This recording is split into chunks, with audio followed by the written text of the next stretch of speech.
মকর রাশির ক্ষেত্রে শনি সপ্তম ঘরে অবস্থান, যেটা হচ্ছে কর্কট রাশি। তা আজকে মকর রাশির ক্ষেত্রে শনির এই যে সপ্তম ঘরে অবস্থান, এই বিষয়ে আলোচনা করব। তা আলোচনাটি এগিয়ে নিয়ে যাওয়ার পূর্বে সমস্ত দর্শক বন্ধুদের নমস্কার জানাচ্ছি এবং তার সাথে বলবো, যারা বহুদিন ধরে আমাদের অনুষ্ঠান দেখছেন, এখনও পর্যন্ত সাবস্ক্রাইব করেননি, অবশ্যই সাবস্ক্রাইব করবেন। কেবল শনির সিরিজ শুরু হয়েছে, এরপরে অন্যান্য গ্রহদেরও সম্পর্কে বলবো। প্রত্যেকটি ঘর ধরে ধরে পার্ট টু পার্ট হিসাবে আলোচনা করা হবে। তবে আমি কোনো রকম কোনো দর্শক বন্ধুকে বিভ্রান্ত করার চেষ্টা করছি না। এটা গ্রহদের উপর সাধারণ আলোচনা করা হচ্ছে, কারো কোনো রকম ব্যক্তিগত কুষ্টি ধরে আলোচনা নয়। এতদিন তো ষষ্ঠ ঘর পর্যন্ত বললাম, এবার আজকে বলবো হচ্ছে সপ্তম ঘরে শনির অবস্থান, যেটা হচ্ছে কর্কট রাশিতে শনি অবস্থান করবে। শনির সাথে তো চন্দ্রমার সম্পর্ক ভালো না। চন্দ্রমাকে শনি শত্রু মনে করে, কিন্তু চন্দ্রমা আবার কাউকেই শত্রু মনে করে না। কারণ জ্যোতিষশাস্ত্রে চন্দ্রমাকে মায়ের সংজ্ঞা দেওয়া হয়েছে। চন্দ্রমা সবার ক্ষেত্রেই এক। এবার চন্দ্রমার ঘরে যখন কোনো গ্রহ অবস্থান করে, তখন কিন্তু প্রতিজ্ঞাবদ্ধ হয় যে কোনোভাবে খারাপ প্রভাবটা দিবে না। এটা কিন্তু চন্দ্রমার ঘরে যখন গ্রহ অবস্থান করে। কিন্তু কিছু কিছু গ্রহের তো মূল স্বভাব থাকে, ওই মূল স্বভাব থেকে তো সরে আসতে পারে না। যতই ভালো পজিশনে থাকুক, কিছু না কিছু খারাপ প্রভাব দিবে। তো সেরকম শনি হচ্ছে পাপী গ্রহ, কিন্তু আবার রাশির অধিপতি শনি এখন অবস্থান করছে কর্কট রাশিতে, যেটা হচ্ছে সপ্তম ঘর। সপ্তম ঘর হচ্ছে কি বৈবাহিক জীবন, ব্যবসা বাণিজ্য, বিভিন্ন রকম জিনিস, পার্টনারশিপ, ব্যবসা বাণিজ্য। তারপরে কি যে সপ্তম ঘর থেকে দেখা হয় অ্যাসেট জিনিসটাকে, যে আমাদের আমাদের ব্যবসা বাণিজ্যের ক্ষেত্রে বা নিজের কর্মজীবনের ক্ষেত্রে আমার পূর্বপুরুষ বা আমার বাপ ঠাকুর দাদা কী রেখে গেছে, কোনো অ্যাসেট রেখে গেছে না রেখে যায়নি, এই জিনিসগুলোও কিন্তু এই সপ্তম ঘর থেকে দেখা হয়। সামাজিক কাজ, এইগুলোও দেখা হয় সপ্তম ঘর থেকে। রাশির বিপরীত অর্থাৎ এগেনস্টটাকেও কিন্তু এই সপ্তম ঘর থেকে দেখা হয়, যে আমার বিপরীতকে। সপ্তম ঘর থেকে দাম্পত্য জীবন, পার্টনারশিপের, ব্যবসা বাণিজ্য, এগুলোও দেখা হয়। মকর রাশির ক্ষেত্রে শনি হচ্ছে কি রাশির অধিপতি, সেরকম দ্বিতীয় ঘর ধনসম্পত্তির ঘরের অধিপতি সপ্তম ঘরে অবস্থান করবে। আর সপ্তম ঘরে শনি তো দিকবলি হয়ে যায়। তবে এইখানটাতে বিশেষভাবে দেখার প্রয়োজন হয়েছে মকর লগ্নের ক্ষেত্রে, যে শনির সাথে চন্দ্রমার কোনো তৎকালীন মিত্রতার সম্পর্ক উঠে এসছে কিনা। যদি মিত্রতার সম্পর্ক উঠে আসে, তাহলে যথেষ্ট ভালো ফল পাবে এইখানটাতে। আর যদি বিপরীত হয়ে যায়, যে কোনো তৎকালীন সম্পর্ক উঠেনি, তাহলে এইখানটাতে লগ্নের ক্ষেত্রে সাংসারিক জীবনে কিছুটা হলো অশান্তি হবে। এবং যদি পাপী গ্রহের যদি দৃষ্টি থাকে, তাহলে তার অশান্তির সূচনা হয়ে যাবে।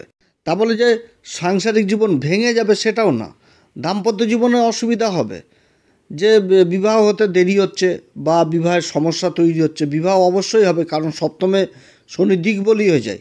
আর যদি রাশির ক্ষেত্রে বলি, রাশির ক্ষেত্রেও কিন্তু একই হচ্ছে, কারণ রাশি ক্ষেত্রে কি হচ্ছে, চন্দ্রমা দ্বারা রাশিটা তৈরি হচ্ছে। তাহলে চন্দ্রমার সাথে আবার এখানে তো সমসপ্তম যোগ তৈরি হচ্ছে শনির। তাহলে সেই ক্ষেত্রেও কিন্তু বিবাহ হতে দেরি হবে, কোনো কাজকর্মতে একটু বিশেষ দেরি হবে, তবে বিবাহ হওয়া সবই হবে। যদি চন্দ্রমা খুব ভালো অবস্থায় থাকে বা শনি কিংবা চন্দ্রমার উপরে কোনো রকম পাপী গ্রহের দৃষ্টি না থাকে, তাহলে কিন্তু যথেষ্ট ভালো রেজাল্ট দেবে।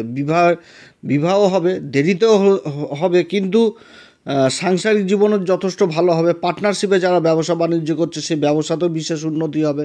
কিন্তু হতে হবে কি, যে চন্দ্রমাকে যথেষ্ট ভালো পজিশন নিতে হবে, শুক্লপক্ষের চন্দ্রমা হতে হবে, চন্দ্রমার উপর কোনো শুভ গ্রহের দৃষ্টি থাকতে হবে, শনির উপর থাকুক না থাকুক, কিংবা শনির উপর শুভ দৃষ্টি থাকতে হবে, এবং চন্দ্রমাকে পক্ষ বলি হতে হবে। তবে এটাও ঠিক, শনি সপ্তম ঘরে কর্কট রাশিতে অবস্থান, এখানটাতে কী হচ্ছে, নিজের রাশিকে দেখছে, নিজের লগ্নকে দেখছে। চন্দ্রমা যদি হয়, তাহলে রাশিকে দেখবে। রাশির ক্ষেত্রে কী হবে, মানসিক অশান্তি দিবে, মানসিক অশান্তি এগুলো থাকবে রাশির ক্ষেত্রে। আর যদি লগ্নের ক্ষেত্রে বলি, তাহলে কাজকর্ম কিন্তু যতটা স্লোনেস থাকবে, ধীরগতি থাকবে, এগুলো জিনিস কিন্তু থাকবে। এবং নিজের রাশিকে দৃষ্টি দিচ্ছে, শনি থেকে সেবা জিনিসটাকে যেরকম বুঝাচ্ছে, সেরকম অনুশাসন জিনিসটাকে বুঝাচ্ছে, আলস্য জিনিসটাকেও বুঝায়।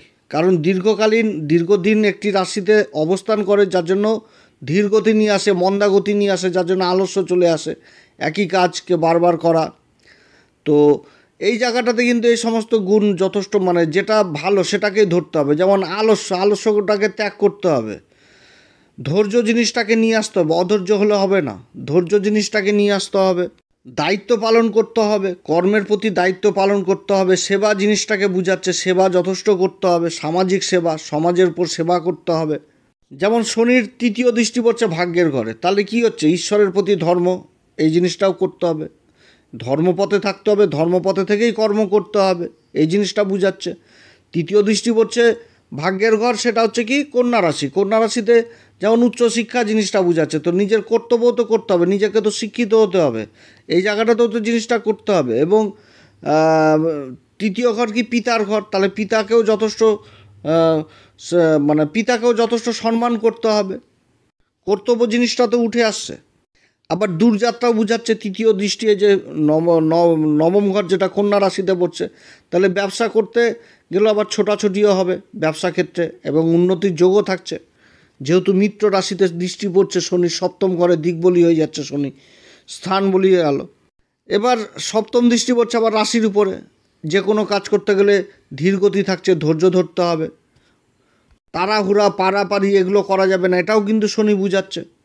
এবং শনির যে দৃষ্টি রাশির উপরে পড়ছে, এটাতে কি হবে, যে রাশিটা কি ব্যক্তিত্ব, নিজের রাশিকে, এই গুণগুলো কিন্তু মানে যদি ধরে ফেলে, যে ধৈর্য ধরে কাজ করতে হবে, অনুশাসনের মধ্যে কাজ করতে হবে, তাহলে কি হবে, রাশিটার তো একটা মানে সেই রকম কোয়ালিটি তৈরি হবে, যে সমাজের সামনে মান সম্মান যথেষ্ট বৃদ্ধি এগুলো পেয়ে যাবে।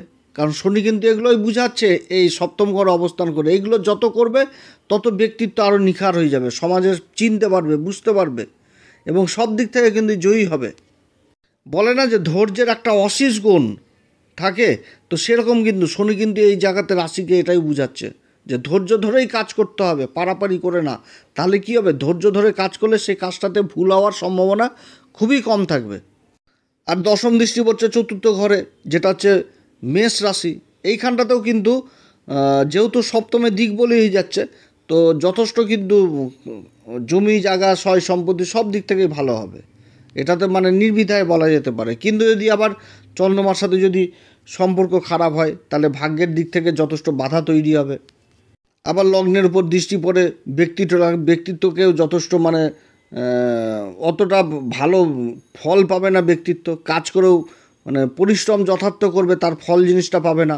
আর দশম দৃষ্টি ওই চতুর্থ ঘরে থাকবে, সুখ জিনিসটা যথেষ্ট বর্জন হয়ে যাবে জীবন থেকে, অনেক মেহনত কষ্ট করতে হবে, কসরত করতে হবে, তারপরে সুখ জিনিসটাকে লাভ করতে হবে, তাও মুনাফিক হবে না। আবার শনি যদি এই সপ্তম ঘরে বকরি হয়ে যায়, তাহলে কিন্তু আবার যথেষ্ট ভালো রেজাল্ট পাবে, খুবই ভালো রেজাল্ট পাবে শনি বকরি অবস্থায় এই সপ্তম ঘরে যদি অবস্থান করে, যেটা হচ্ছে কর্কট রাশিতে বকরি হয়ে গেল শনি, তাহলে কিন্তু খুব ভালো রেজাল্ট পাবে। আবার যাদের জন্মকুষ্ঠিতে শনির এরকম অবস্থান রয়েছে, অবশ্যই হনুমান চল্লিশা, বজ্রংবান, শ্রীরাম সীতার প্রণাম মন্ত্র সহকারে পাঠ করা উচিত, এবং তার সাথে প্রতি শনিবার করে নিজের ছায়াদান করা উচিত, পিপল গাছের নিচে মাটির প্রদীপ জ্বালানো উচিত, এবং কর্মক্ষেত্রে নিজের নিচুতলার লোকদের সাথে যথেষ্ট ভালো ব্যবহার করা উচিত, সেবা করা উচিত, ধর্মের সেবা, যেখানটাতে ধার্মিক অনুষ্ঠানগুলো হয় সেইখানটাতে নিজেকে সেবা করানো উচিত, যে ধর্মের কাজে নিঃস্বার্থ সেবা যেটাকে বলা হয়, যে মন্দির পরিষ্কার হচ্ছে না, পরিষ্কার করে দিলাম, মন্দিরের যে কোনো কাজে নিজেকে নিযুক্ত করা, তাতেও যথেষ্ট ভালো ফল পাবে। এবং নিজের এগেনস্ট, নিজের বিপরীত, নিজের পার্টনারকে যথেষ্ট সম্মান করা উচিত, যে বিবাহিত জীবনে, দাম্পত্য জীবনে নিজের জীবন সঙ্গীকে যথেষ্ট সম্মান করা উচিত, যা মানে যেটুকু সম্মান সেই সম্মানটা দেওয়া উচিত।